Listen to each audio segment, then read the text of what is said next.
So to help us unpack all of this, I would love to have some amazing folks come up to the stage. We have Dr. Leah Austin, President and Chief Executive Officer of the National Black Child Development Institute. We have Dr. Diana Rauner, President of Start Early.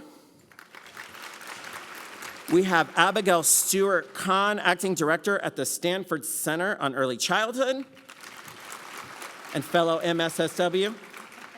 And we have Dr. Sheila Williams Ridge, Director of the Child Development Laboratory School at the University of Minnesota. Please, warm welcome.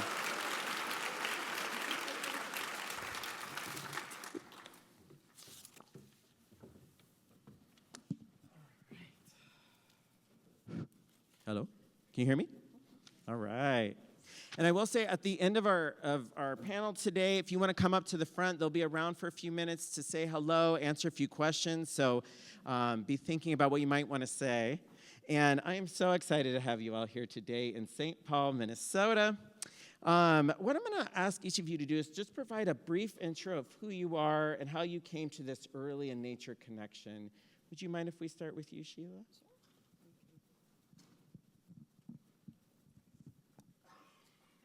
All right. Hello, everyone. Good morning.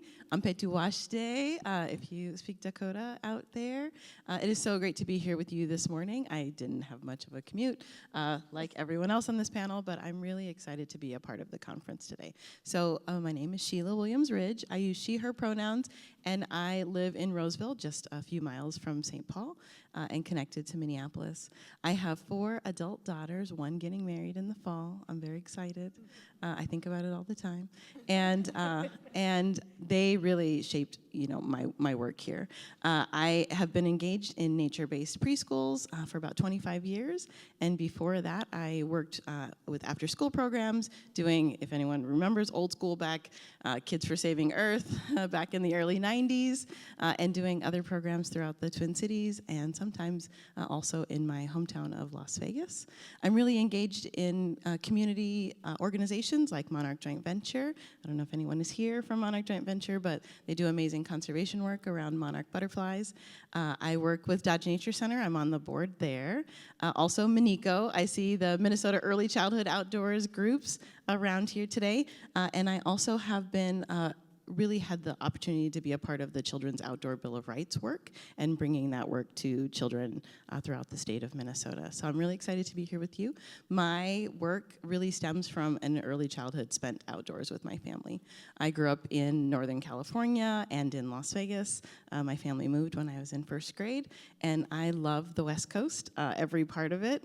And the ocean calls to me every day. I get a snorkel report. I don't know if anyone else gets the snorkel report, but I do, and it brings me joy just to know how the ocean is feeling that day. And really that has sunk in. Spending that time outside with my family when I was young is really what brought me to this work, and I know how important that is. I met a baby on my way in today who's grown up brought them, and I'm so excited to bring this opportunity to children everywhere.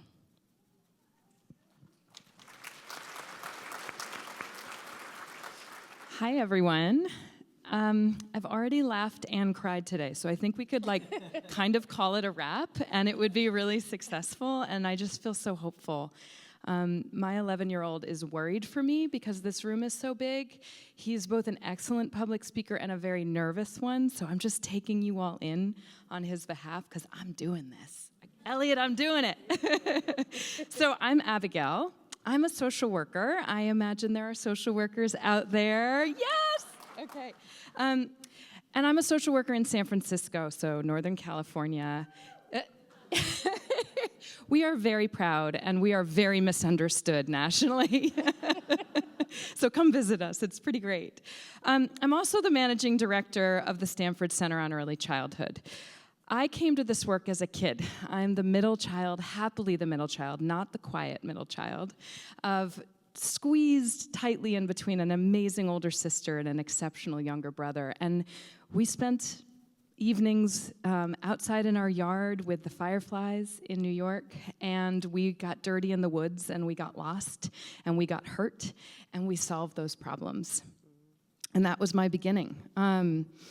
My sister has dedicated her work and her life to sustainability, and so I follow in her footsteps as I do in all things. And I have come to this work more recently myself as a social worker, as a system leader in San Francisco, because I listen to the community around me, and they tell me that their children need access to nature. And so it's become more and more a part of my life. And as a mother, I have 2 middle schoolers, yes, and I love it. Teenagers are awesome.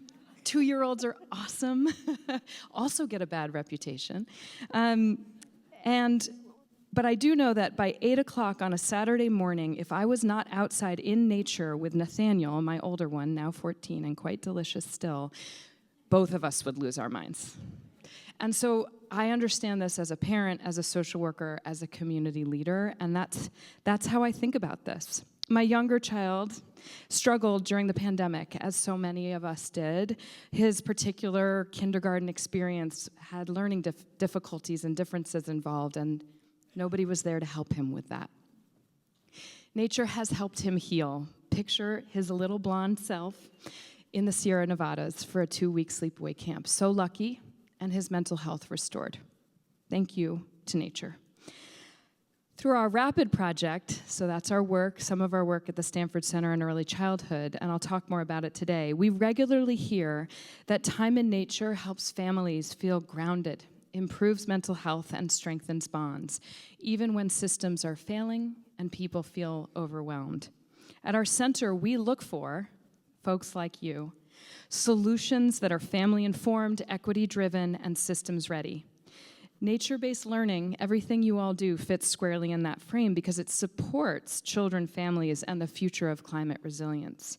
For any of this to happen, our parents, our RAPID respondents, tell us that climate action, justice, has to be part of the early childhood policy landscape, as David is talking about.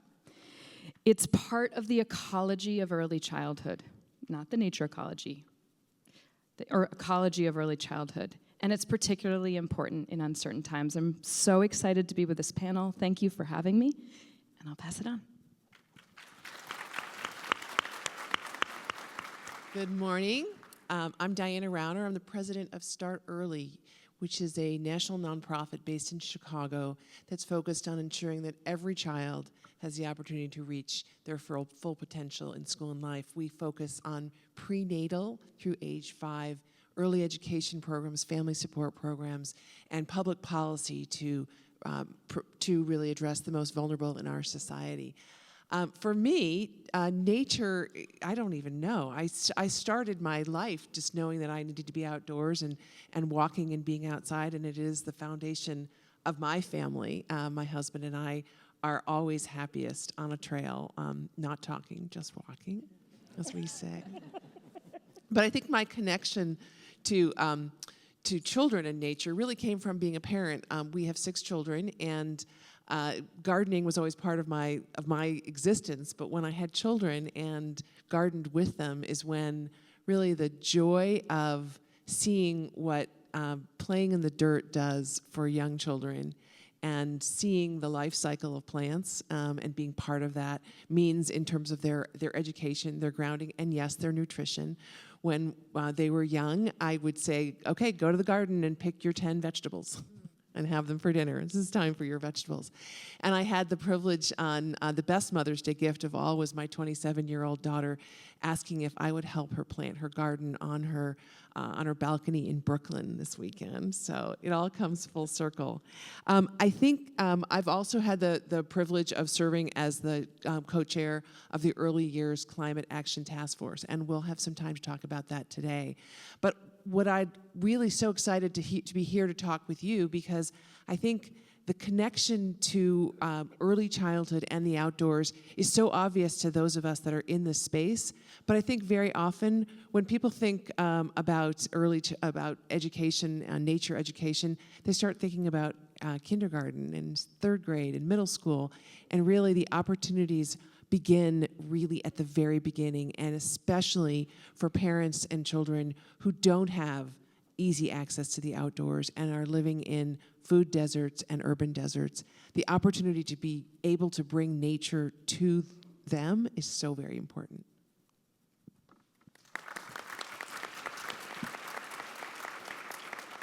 Good morning.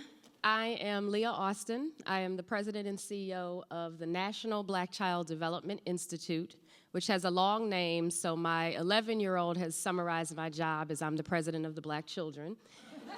And I'm like, you know what? That's exactly right. Who needs national? Who needs institute? Let's stay focused on who we serve. So I always share that because it is truly what I do. Our organization is a national organization with an affiliate network of 26 affiliates across the country. So these are community-based organizations that are supporting children and families, children between the ages of birth and age 8, across 8 outcomes. And one of our outcomes is a focus on ensuring that all Black children have access to clean air and clean water. It's interesting, Diane, that you just said that for a lot of folks, kindergarten and up is sort of when they think about nature and children. And that's actually how I came to this relationship between early childhood and nature. I was a kindergarten teacher. Kindergarten is the best. I mean, I love before kindergarten as well, but kindergarten is the best. And David and I were actually having a joke this morning about we're all kindergartners, more than at heart, just even maybe in our minds sometimes. Even as adults, we're still kindergartners. But I remember I was teaching kindergarten in D.C. public schools in Washington, D.C., and in the mornings, I noticed that my kids were kind of coming to the classroom in different moods and ways. Some were tired, some were really excited, some were just like neutral and just like whatever, let's get the day going. And so I decided about mid-year of my first year to change things up in terms of our schedule and to start our morning by taking my students out onto the playground. And just literally, we would go out there, whether it was cold, whether it was rainy, whether it was hot. And my only instruction to them was like, just go. Like, go run around, talk to each other, fall down, do whatever you need to do for a few minutes. And we did that and seemed to be going very well. The kids were very happy. And my principal called me into the office, which was also pretty normal for me as a teacher. He called me into the office and he's like, what are you doing? Like, there's a schedule that we have. These kids should be in their morning circle at this time. Why are they outside? They're outside when it's raining. And I was like, I don't remember like my response, but I do remember thinking, if I'm making you this upset about something that's so good for these kids, I'm doing something great, and I'm gonna keep on doing it, and it just got my wheels turning about this relationship. So that's what brings me to this work, David. I love that. I love hearing people's origin stories for the connection to kids and nature. But let's dive a little bit deeper into why early childhood. Why is early childhood important? We have a lot of educators in the room, most of whom, though, work sort of in the K-12 space. So, Abigail, can you tell us a little bit more about what's going on during these first 5 years? I mean, you got us started. It was a good graph. I liked your visual. And then the pictures were stunning, and congratulations to the programs out there where those pictures come from. So the first 5 years of life are foundational to brain architecture, right? That's what the last 20 years of research has revealed for us, but most of us knew that intuitively. We could see the difference between a baby who's born and a 5-year-old in kindergarten. It's like everything changes in that period of time. This change is happening in response to relationships, to the adults in children's lives and to their environments. And we often think of school environments. Are there blocks? Are there pencils and crayons? But it's really the full environment. These years are the best opportunity for cognitive growth. Check out that visual that David showed us. Emotional regulation. Picture that 2-year-old. It's really the 3.5-year-olds that have the biggest challenges and the biggest feelings. And physical health, right? Adults and children just connect better in nature. I bet you were happier outside with your kindergartners, even in the rain, right? Helped you wake up in the morning. Me and Nathaniel did better at 8 o'clock on a Saturday morning in a park than we did in our little apartment in San Francisco. As a play therapist, I know that this time is critical to attachment. We can talk about attachment all day long, but what is fundamental to attachment is that if you can form strong adult-child relationships under the age of 5, resilience can carry that child through so much struggle. When these conditions are strong, they ripple across a lifetime. So back to our rapid surveys. We hear from families directly. One caregiver told us, here's a quote, "Being outside calms my daughter. It helps me too. I feel like I can parent better." Sound familiar to anybody? Early childhood isn't about needing kids in care so that parents can work, although it is critical infrastructure. I will not try to argue about that. But it's about creating healthy communities in which the adults in children's lives are healthy and thriving so that children can thrive. My children needed me to be okay more when they were 4 than now when he is 14. It is just true. My 14-year-old has coaches and teachers and peers. My 4-year-old had me and my husband, the nursery school teachers. For this, nature isn't a bonus. It's a critical piece of the developmental environment, especially in a world with rising stressors and inequities. So it's just really part of everything that early childhood is about. Attachment, brain development, physical development is benefited by nature. Can I add to that? I just wanted to build on something that Abigail's talking about, which is emotional regulation. One of the things that we know is that one of the foundational actually learning experiences of the developing brain is the ability to recover from disruptions of all kinds. In fact, I sometimes say that development is really a process of dysregulation and re-regulation. Everything you do is hard the first time, whether it's walking, tying your shoes, learning algebra, parallel parking. Parallel parking is actually hard so for some of us, even in our 60s. But the process of deregulation and then being able to re-regulate, which is actually a biological process. It is actually built through interactions with the environment, with caregivers, and over time. And so the goal of early childhood really is to develop an efficient stress response system that can actually deal with setbacks, frustrations, and persist through them by coming back to what we call resting state. And that's super, super important. And anybody who, I know everybody in this room knows this, that the way to get to resting state is to get outdoors and look at a tree, right? And so the importance of ensuring that young children are actually having the opportunity to re-regulate in nature is really, really important. And helping caregivers use nature to help children re-regulate. This is foundational skills that children bring into kindergarten. It's why your kids were calmer after they ran around. I do want to tell one story because, again, I'm focused on the children who don't have access to nature. Our origin story at Start Early is actually in the Robert Taylor Homes, which was the largest public housing project in the United States. 11, 17-story buildings housing tens of thousands of people. No trees. And when we started our work there, the children were just impossible to get right. They couldn't sit still. They couldn't focus. They were absolutely out of control. We literally had to rent school buses and take the children to the north side of Chicago where they could play in a park outdoors to just calm them down so that they could actually have any learning. That's how important outdoor experiences and nature are to child development. And Dr. Austin, so this is a good time to talk about the impact of climate and nature on the body and on health. What has been some of your experiences as a teacher and in your role now? Absolutely. So I'll say a few things to build on the question that was just asked and then this question. Just to add to the fun of early childhood development, it's really important to understand that children are most influenced at that age period by external forces, right? So when they get older, it becomes family, well, it becomes friends for the most part. It's a lot of peer pressure, right? But as young children, during early childhood development, they're really most impacted by who and what is closest to them.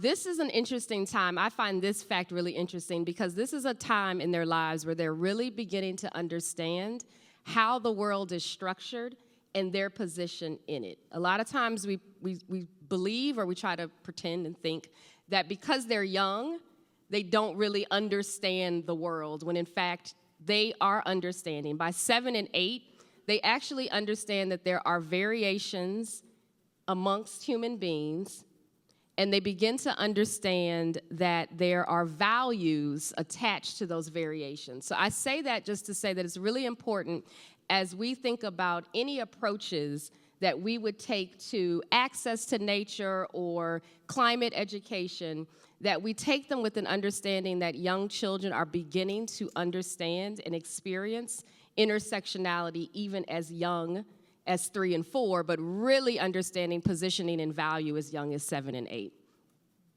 In terms of what this means or how nature and climate impact their developing brain and their bodies, I'll say a few things. I think most obviously, they're smaller than us, right? They're smaller than us. So what they breathe, for example, literally takes up more space in their bodies. So if you live in a community that is by a factory or a highway, like Atlanta, Georgia, which is where I'm coming from, there's literally a part of Atlanta, if you know anything about Atlanta, it's pretty much broken by 75 and 20. And it really becomes a tale of two cities, because the city is broken up by a major highway, and that highway cuts your access pretty much to any and everything. And so I think about kids who are living on the south side or the south of 20, and these are kids who are outside. They could be outside, but they're outside and there are cars passing them constantly while they're playing. There's an early learning center that I actually used to invest, I used to support them when I was in philanthropy, that now didn't have it then, but now has a gas station literally across the street from the early childhood center. So when these kids are outside, they are breathing lots of unhealthy air, lots of toxins. So what does that do to them? Well, what we know is this particular community, we know for a fact, and we know that this is something we hear about Black children in communities in general, is that there are higher asthma rates. Well, a few years ago, I don't know if you'll remember this, but you may, a few years ago, maybe a few decades ago, when we were less intelligent about these issues, we were told that it was because Black people smoke more cigarettes. And that's why Black children have high asthma rates. And that is, in fact, a lie. That is not true. It is exactly because of what we're talking about today. Not only is there inequity in their access to nature and outdoor space, but when they are outside, what are they breathing? Quite literally, what are they breathing? What are they taking in? How is it impacting their bodies? The second and last thing I'll say is that thinking about how heat impacts us.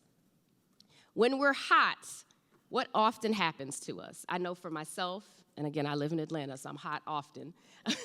You get very agitated, right? And if you're agitated and then you're in close space with other people, you've got a lot of agitated people in a close space. So think about little people who are agitated in close spaces, may be living or attending school in a building that doesn't have proper ventilation, maybe doesn't have air conditioning. And then somebody rubs up against you or pushes you unintentionally, and that child might hit them back or bite them or do something that's actually developmentally appropriate. We don't want it to happen in classrooms, but it is appropriate developmentally. So what could happen to that child? If it's a child of color, it could actually and quite literally be something that sends them on a trajectory that changes their lives in a negative way. So if an educator is in a classroom and doesn't really understand the potential impacts of extreme heat on a little person's body and how that little person might show up agitated and hit the kid next to them, they send the kid to the center director or the principal. That child is most likely to not just be told, sit in the corner and cool, here's some water, cool down, but to be told, you're suspended, this is now in your file, and could be a factor to the preschool to prison pipeline. So just wanted to share those two examples. Yeah, so let's stay on climate for a minute. And one thing I want to know, Early Learning Nation, which is an online periodical, just this morning has an article on the impact of climate in real time on early childhood programs. So can you tell us a little bit about the U.S. Early Years Climate Action Plan? Yes, absolutely. So a couple of years ago, sponsored by the Aspen Institute, I had the privilege of co-chairing a task force on the Early Years Climate Action Task Force. And this was really a focus of trying to document and understand the impact of climate change on early childhood programs, on very young children and their families, and to begin to develop an action plan for what to do about it. So as Leah said, we understand that children are most vulnerable in their earliest years to climate events, both, of course, toxins from wildfires or pollution, and also from excessive heat and other problems. And this is both because they are littler, so everything just impacts them greater, and because they're growing so fast. So their cells are dividing, and they're everything that they take in just has that greater effect on their body.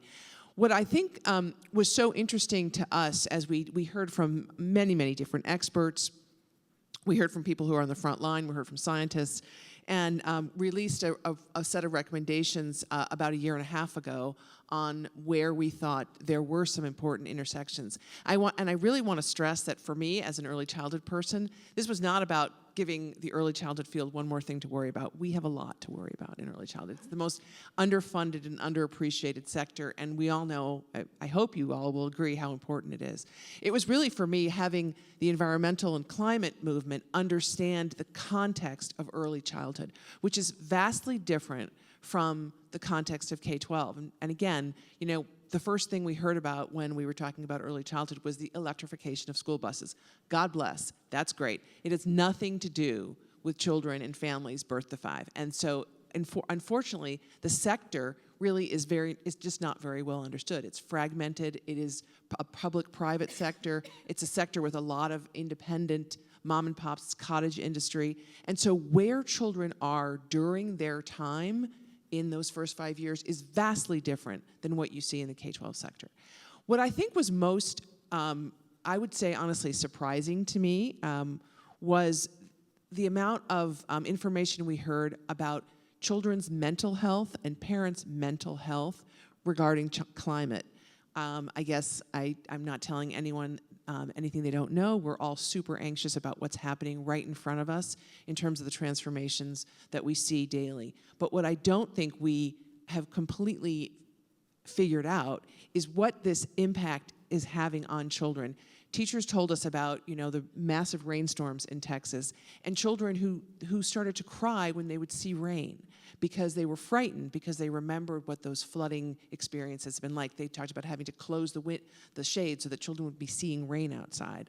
Of course, the tremendous dislocations from wildfires and other natural disasters, and the difficulty of families having places to sort of be connected to during this time. So this level of anxiety, which pervades from parents to children, and again, as everyone has said, the most important person in a child's life, especially in those first few years of life, are their parents.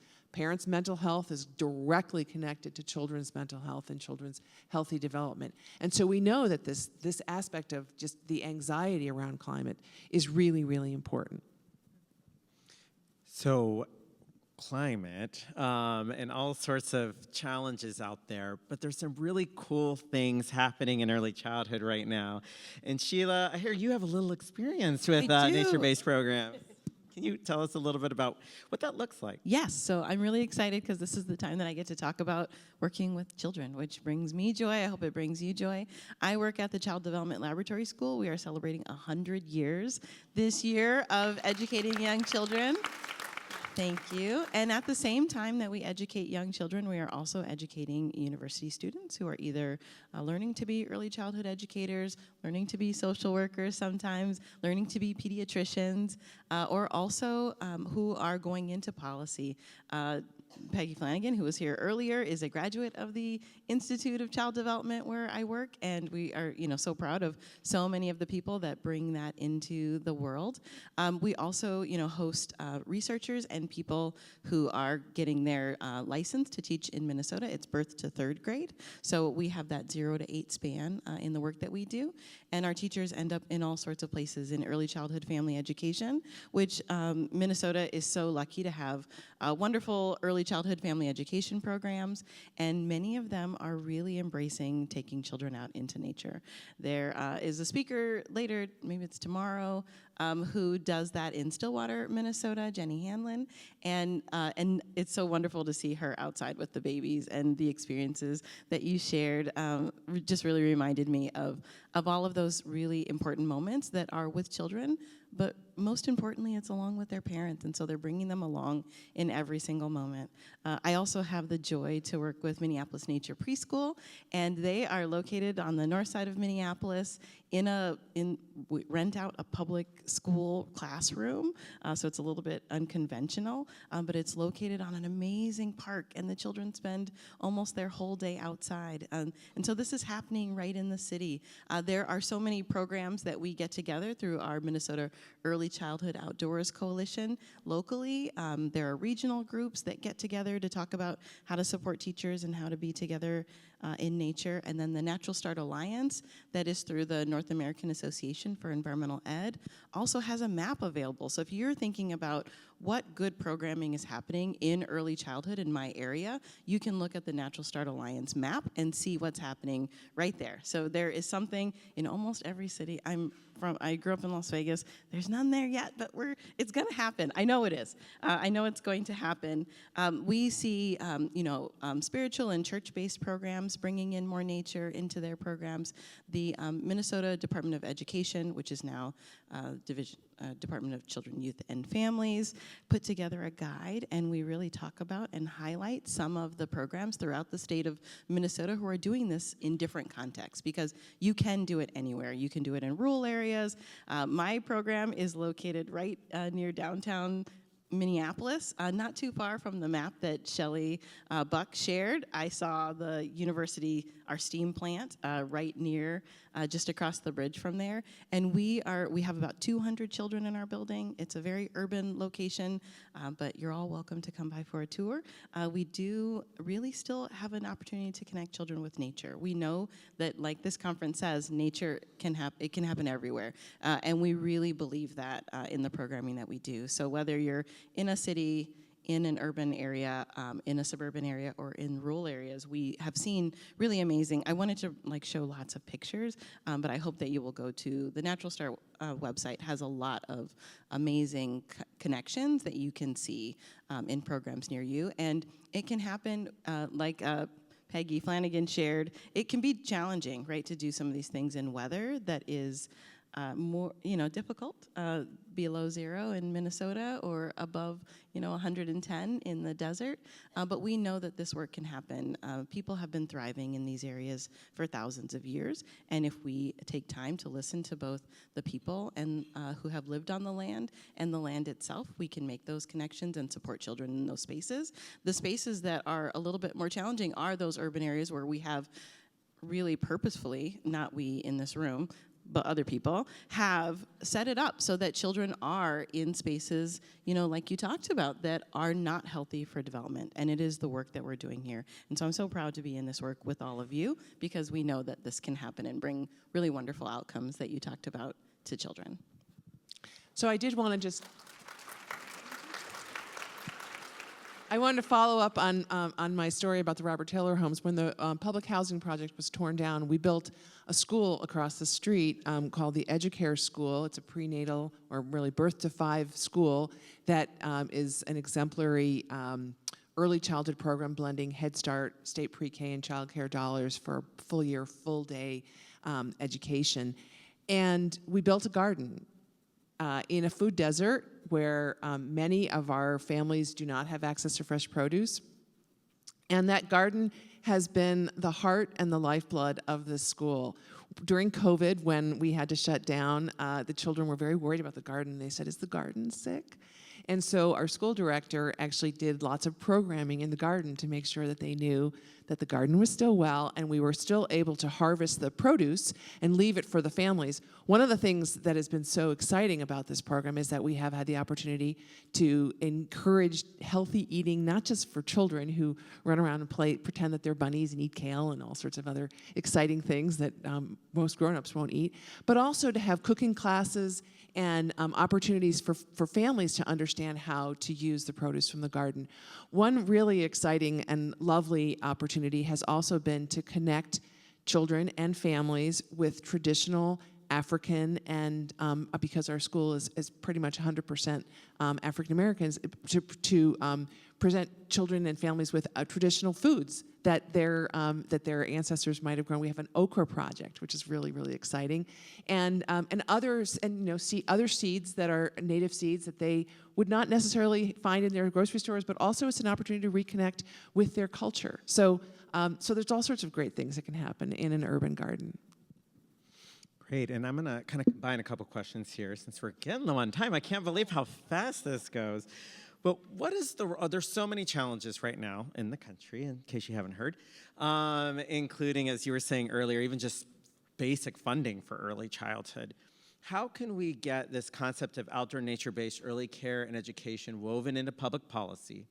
And specifically, how do we ensure that kids of color and the others that are furthest from opportunity get the chance to be in a program, whether it's in a nature-based program or not? How do we infuse nature in there for kids of color, and what tools in public policy can we do that? How does that happen? So I start. Well, I guess the first thing I say is that it takes a lot of support. Our Head Start teachers, our early childhood teachers really need the support of all of you to be able to learn how to bring nature to the early childhood classroom. Sometimes we can bring children to nature, but very often we need to bring nature to children and to families. And so professional development, programs, supports. I know maybe it's easiest to reach out to your public school district, but maybe you could try reaching out to your Head Start program or your local child care program. We know as well, of course, funding for these programs is at risk right now. Funding for SNAP and healthy and other supports for families is under siege, and that's something we're working really hard to protect. But bringing the early childhood world into your field of vision is really what I would ask you to do. Well, I'm happy to jump in. And I think my response is probably more of an approach that's necessary than specific sort of checklist, if you will. And so the first thing I would say is that we really, and I'm going to say, I almost want to close my eyes when I say it, just given the environment we're in, but we really do have to be intersectional and anti-racist in our approach. There's just honestly no other way to say it or name it.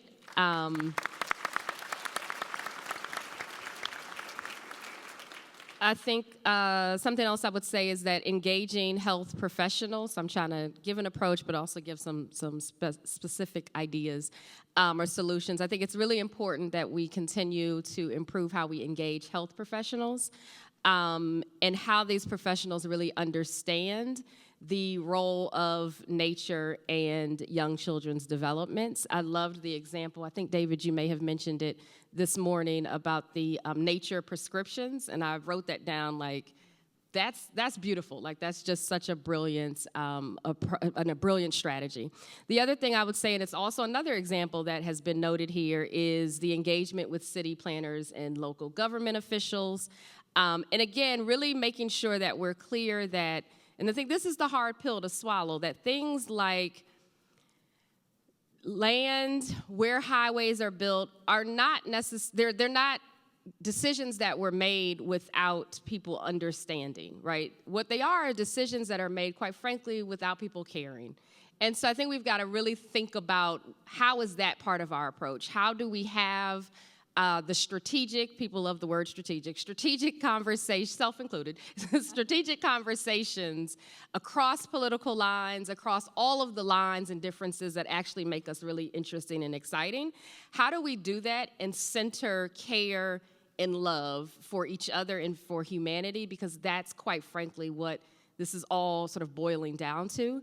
The last thing I'll say, because I know our time is, it did go so quickly, is that as we are doing any of our work and as we think about what access means, that we think about access from a place of what do people already have, and what are the strengths in what they already have and what they're doing. So I'm going to quote Jay-Z, which is a little random, but anyway. So a while ago, Jay-Z had this book, and a while ago he was interviewed, and they asked him a question. His response to the question is about access was that he didn't know he was poor until he saw a wealthy community and how bad it actually made him feel. And so I say that when we think about access, to not think about access as only, well, how do we get you out of the environment that you're in? But we think of access as also what's accessible to people, what's right in front of them, and what's asset-based and strength-based about what they currently have and are doing.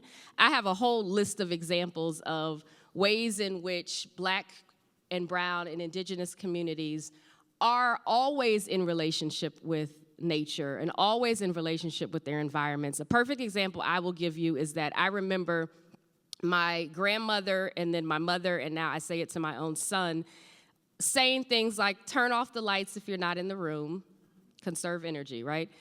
Don't kill that bug, just put it back outside where it belongs. If these trees could talk, they would tell long stories, so go out and talk to them.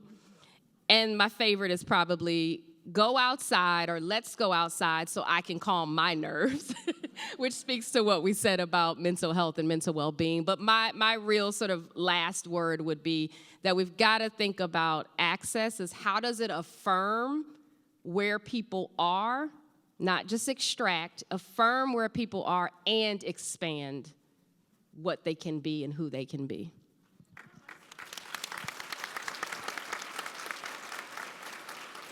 So building on access and kind of connecting to this question about public policy, federal and state policy plays a role in funding and in regulation, but it often overlooks, as we've all been talking about, both the early childhood space and the access to nature space. So we need everyone to pull together. Join David's network, right? That's a good place to start. But I think really critically, you all are already the leaders here. So community-driven leadership is critical in telling state and federal policy where to look and what to do. Communities have been leading in the early childhood space in the void or vacuum of national and state leadership for ages. And parent and community voice needs to drive the next phase of policy change. Parent and community voice, that's who you are, that's who we are. Bessie, who I met walking in, who made sure I got here safely, she's the controller and an elected official in Texas. She's here in the room somewhere. Bessie, hi. Yeah. And I met her walking in, and this is what she's here to learn and do, and she is that leader who knows where these programs are in her community and can turn that gaze to early childhood and nature. In San Francisco, got to go back to my town, through the Children in Nature initiative there, the city's embedding nature access into programs, and state and federal policymakers have got to listen now. It's not an add-on, it's a core strategy. There's that strategy word. Leaders like Maria Durano, who is here and I have never met. I don't know how I've never met you. I'm in awe of you. And Jenny Lamb and Phil Ginsberg and all of my neighbors in San Francisco have been connecting parks and libraries and early child care centers so that the Bayview, which is where I worked for many years as a social worker, kids there have access to nature, and where my kids go to school in the Mission. These are dense places, and nature is now everywhere. So I think if you're a practitioner, which many of you are, document your work. I know you don't have time for it. I didn't do it when I was a practitioner, but please do. And then reach out to me or to David and let us help lift up your stories. Use our shiny platforms to lift up your work. If you're a policymaker or a funder, please fund this. Just do it. Just do it. And look for places where it's already happening. Look to your Bessies, to your Marias, to the Northside Achievement Zone here in Minneapolis, to our partners in the Mississippi Delta, to our partners in Whatcom County, Washington State. That's another Washington State. They're already doing early childhood innovation, and help them connect to nature if they're not already doing it. And so the bottom line from Rapid, which listens to thousands and thousands of families, parents every single day, and the early childhood workforce, is families want this. They say nature helps them parent, calms their children, supports learning, but they need help accessing it, and they're worried that their access is decreasing where they want it to increase. So let's document your work and shout about it to the rooftops. Thank you. All right, and I also want to address a few access issues that we experience here in our state. So we were so excited to hear about Michigan passing outdoor licensing. That's wonderful, yay. I heard about that just last night or this morning, but there are other states in the country that are working on that, and having early childhood programs be able to be licensed to be able to take children outside when it's a little bit cold, or maybe a lot cold, when it's hot, but also the training that goes along with that, right? Like having states say that we believe this is a good thing for young children, and then having the training that goes along with it be certified and really, on a pedestal by the licensors to say this will help children thrive in your program is really what we need to do more of. So there are lots of ways that, like this conference, that teachers can get information. A lot of teachers can't make it. I'm missing the last day of school today to be here because it's a busy season for us right now, and we know that it can be hard for teachers to access training like this. But we hope that you will go back into your communities and bring all of the knowledge. I've seen so many programs represented that touch communities throughout our country and in other countries. I think you said 10 are here today, 10 different countries. This work needs to be able to reach all children, and not just children who, are in cities, but in rural spaces. Some of those spaces, children are also facing barriers to time outside. And some of it, is the things that we think about often, like screens or schedules, like, with your kindergarten schedule, you're not allowed to do this yet. Or even in some programs, the kitchen driving the schedule. Well, children have to eat lunch between this time and this time, or they have to have breakfast. We have to do the dishes. But really trying to center children in our choices and helping licensing see that is a really important part of this, and so they can allow us to have really wonderful ratios and allow us to leave more than 1,500 feet from our building. That was a thing here in Minnesota. Thankfully, they took that off of there. But look at your state and see what are the limitations of the licensing, and how can you advocate for that in your city or in your state, because it is so important to be able for families to have access to that programming, for those to be licensed programs, because that's also how they can receive state funding, which is so important to this work, because early childhood, again, is massively underfunded and underappreciated in some contexts. And so we're so glad that you gave us the opportunity to raise up the kind of 0 to 5, especially, age group, and then how important that is for the development of attitudes about nature, about saving that bug, about getting outside, the importance of it. We were all sent outside to come in when the streetlights come on, and our children today aren't getting that. They don't even notice the streetlights because they have lights in their face all the time, and we really want them to have those experiences. So thank you so much for giving us the opportunity to highlight early childhood. Please join me in thanking this esteemed panel. The